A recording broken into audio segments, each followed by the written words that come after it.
Thank you. So now we'll move on to item 10, which is the proposed replacement water supply and wastewater bylaw.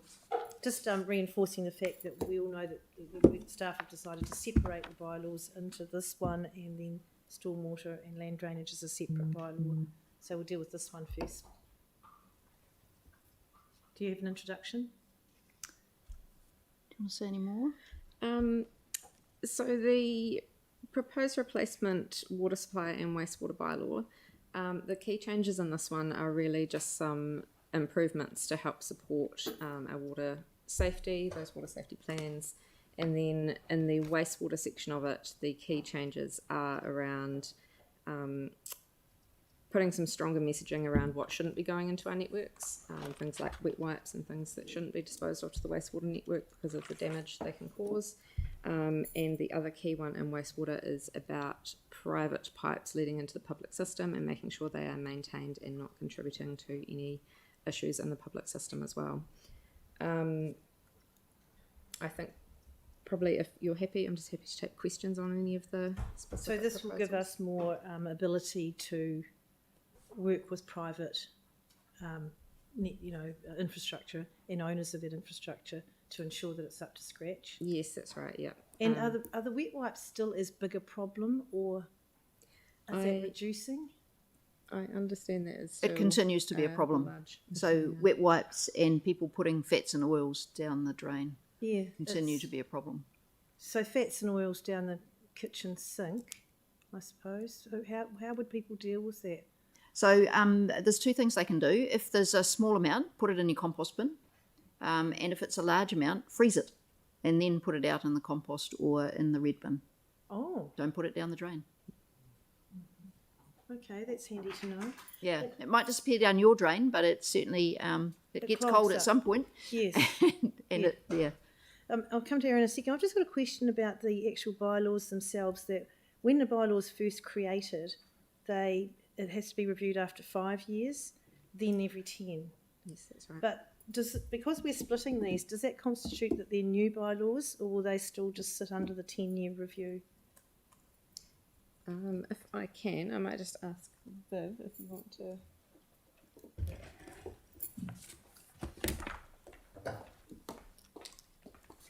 I think certainly for the stormwater bylaw, that is quite different and more expensive than the provisions that we've currently had. So that would probably trigger the 5-year review. The water and wastewater bylaw is not that dissimilar to what we've currently got, so we can probably put that one on a 10-year review.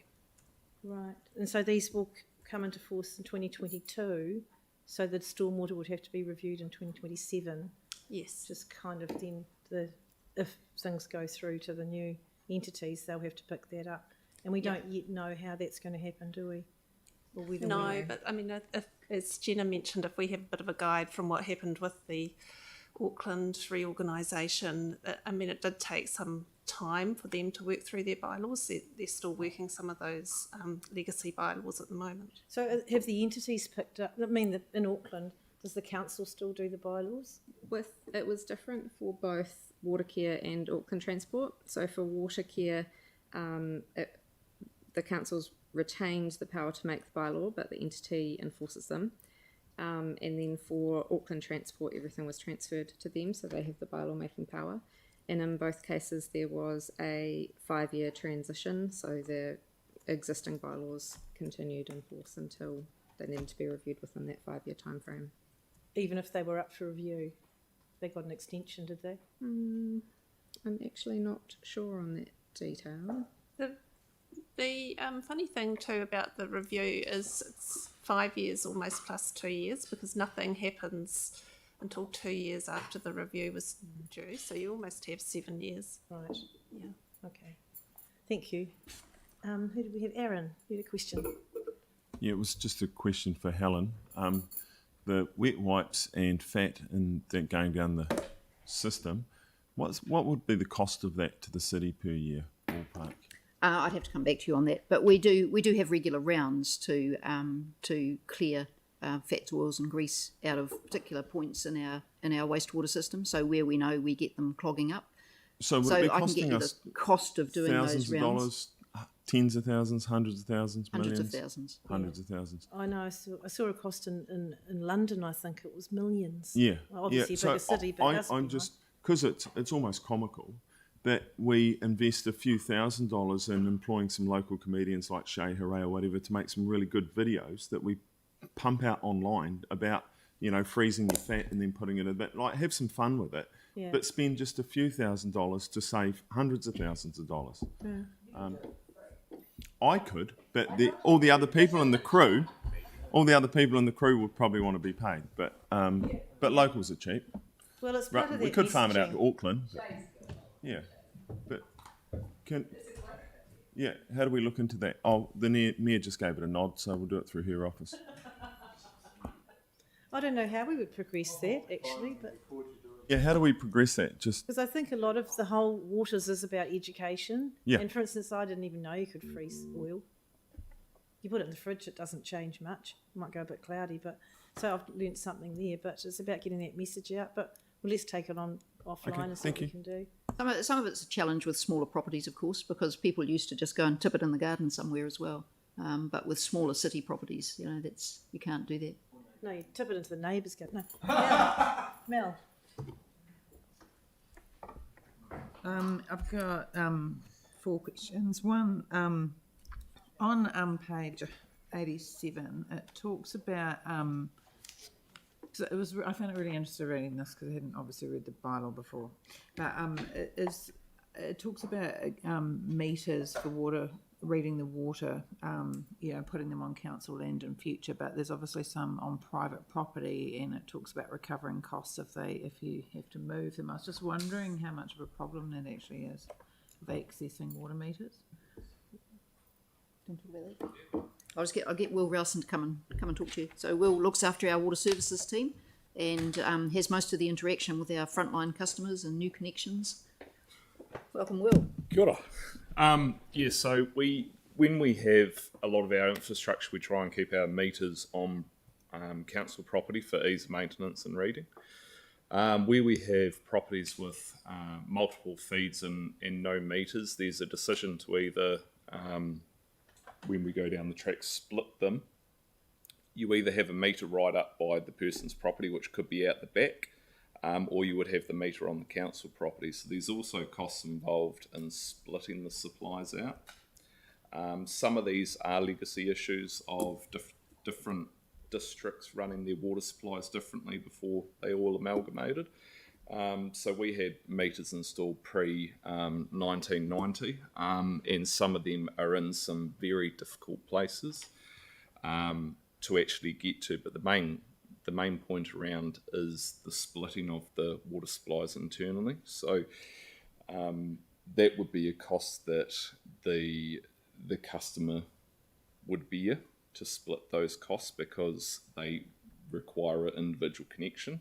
But we would look to whether we provide that connection ability at the street. So you'll be aware that the LTP for next year excludes properties, the excess residential charge in properties that are fed multiple off 1 metre. And it's working through a plan to try and combat that and have a excess use charge that goes across all properties and has 0 excluded, so we can measure all residential properties within Christchurch.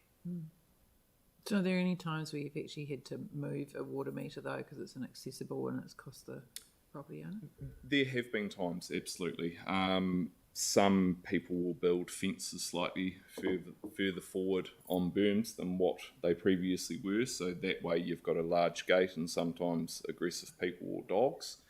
And in that case, we can't get consumption information. We don't know if there's a leak on the on the private property itself. And if we were to read that meter or have to service it, it's putting our contractors in danger. But also, if we can't service it in a timely manner, then it can cause further damage to people's properties, which we want to avoid. Okay. The next question I had was about wasting water, and I can't see where I read it now, but it talks about people shouldn't be wasting water, and the council could actually take action if it thinks that property owners are. And I read somewhere it said about watering driveways and things like that. Is that actually something we actually do, or is it just in the bylaw?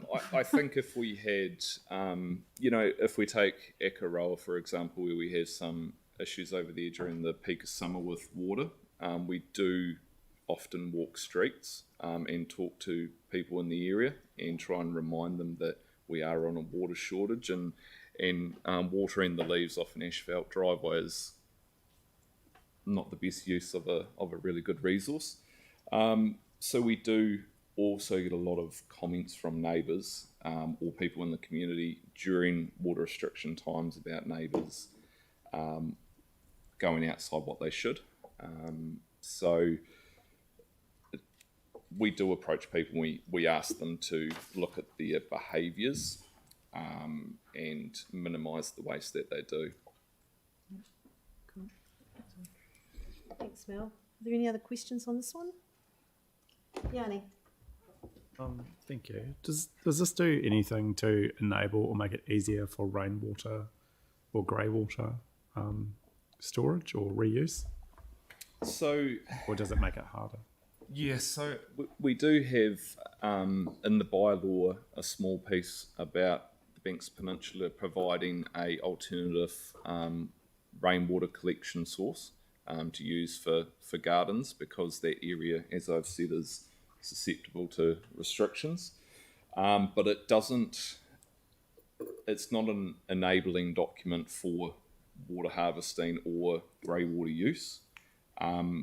That grey water use is really a Building Consent New Zealand Building Code requirement, or it's dealt with under that.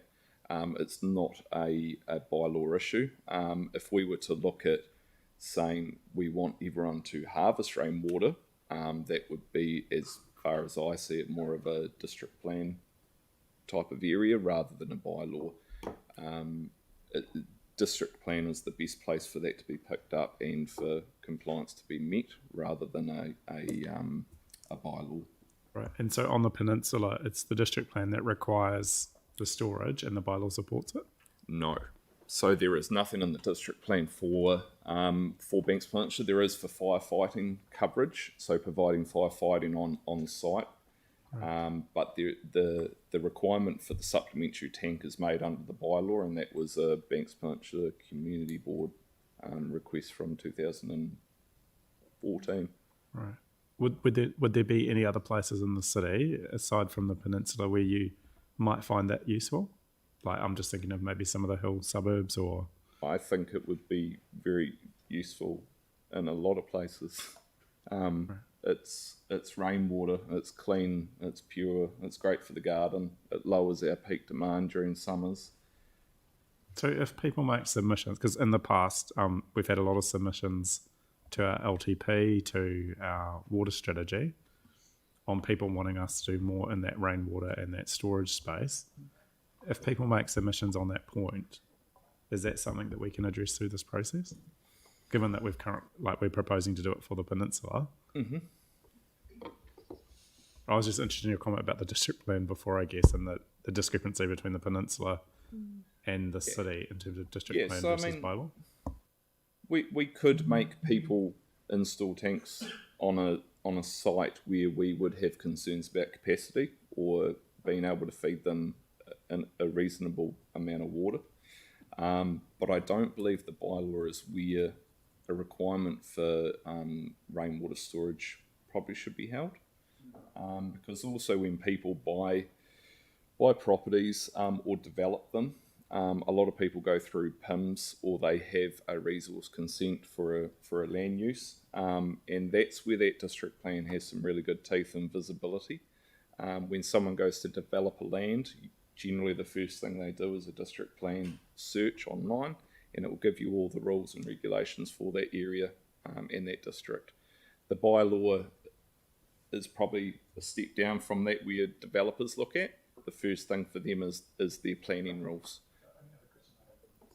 The only other question I had in relation to wastewater was, does this have any ability to look at the septic tanks maintenance? So septic tanks, they're a consent held under Environment Canterbury. So it makes it quite difficult in terms of our ability to go on there and request them to do actions. The Local Government Act is really based around a networked supply, so anything to improve or to improve the district's drainage, where a septic tank is just for a private property itself. We do have our water safety plan that has details around consents and discharges to land, etc., within our areas of pump stations. But the consents are held by Environment Canterbury for those setups. Right. It's just for those of us that remember Wainui and the cultural concern around what was happening with septic tanks. Yeah. But basically, it's a matter for ECAN, not for us. We are of course doing a needs assessment and sanitary survey across Banks Peninsula, and we will look at those settlements. As part of that, we will look at those settlements where there are a number of septic tanks and whether or not those septic tanks are operating adequately, and if network infrastructure is or is not a better option. So there is some work underway in that. But in terms of the individual septic tanks, Will's absolutely right. That's the discharge consent is with Environment Canterbury. We are progressively having more people connect to our network in areas where we're having development. Preston's, for an example, where a lot of the original properties were on septic tanks. Environment Canterbury have asked that they either replace or update their consent. And the price of putting in a new setup today versus connecting to council infrastructure is a lot more. So we are progressively having more applications or properties join into our network. So we've got that reliability that what they're pumping out is coming into a safe and secure network rather than possibilities of a damaged septic tank.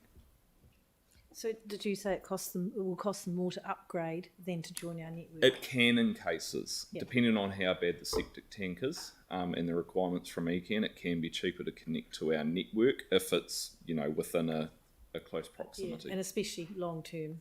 Yes, absolutely. There is indeed, yes. Good stuff. Any other questions? All right. Well, I'm happy to move this. Do we have a seconder? Jimmy, is there any discussion? No? Well, I'll put the motion. All those in favour say aye. Aye. Opposed? That's carried. Thank you. Thanks, Will. That's really very good explanations. Learning quite a lot today, actually. And item 11.